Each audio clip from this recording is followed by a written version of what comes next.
In this short video, we're going to examine some of the issues, advantages, disadvantages, and concerns related to sampling in research studies.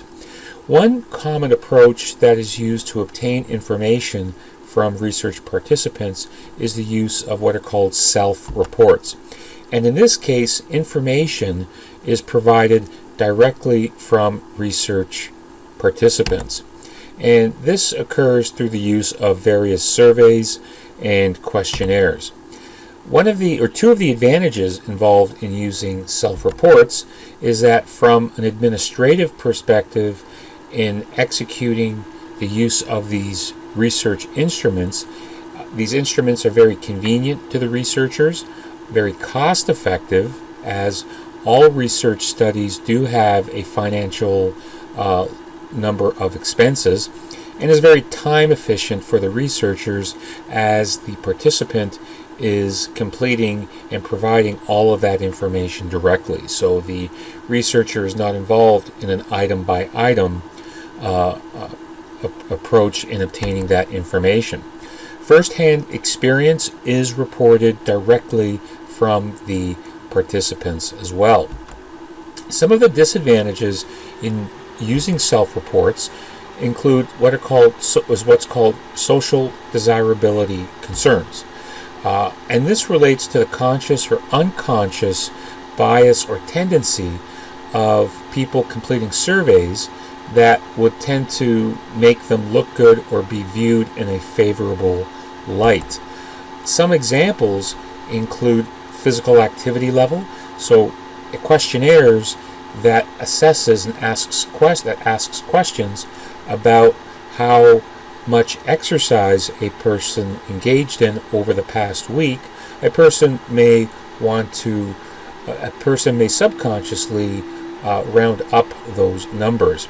Reporting grade point average or eating patterns through a dietary recall does carry this possibility, and without verification, there is going to be a level of variability and questioning about the accuracy of these surveys and questionnaires.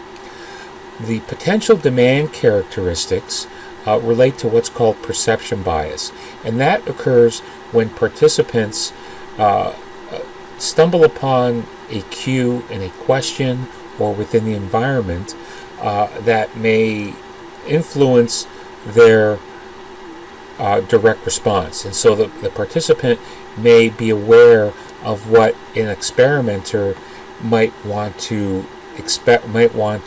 occur in their study or what they expect.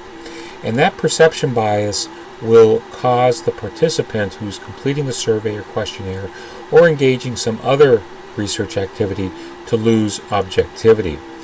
And when using an instrument, the instrument should be free from any questions or responses to questions that may lead the participant or the person completing the questionnaire in one direction or another.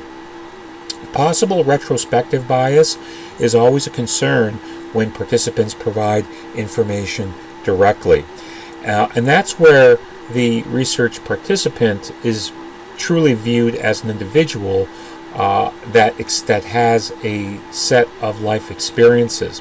And those past events may influence how they complete a survey or a questionnaire tool and provide a response that may not be entirely accurate.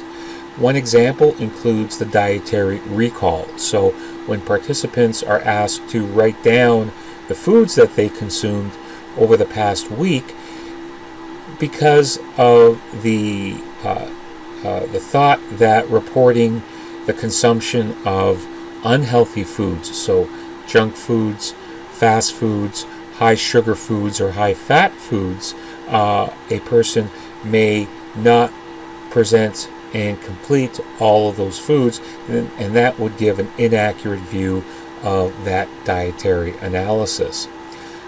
Previous trauma, if not known by the research team, may result in this retrospective bias.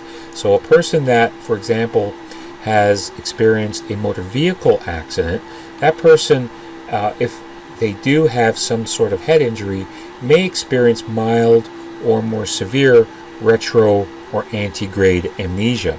And since the self-reports rely on the participant to recall information, if there's any level of amnesia resulting from a motor vehicle accident, that will result in invalid or inaccurate responses by the participant.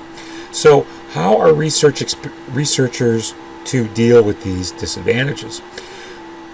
Instrument reliability and validity should be and must be addressed in all research studies, with the understanding that the research instruments will not be perfect in terms of reliability and validity. In fact, many research tools will have a range of expected error associated when compiling those results.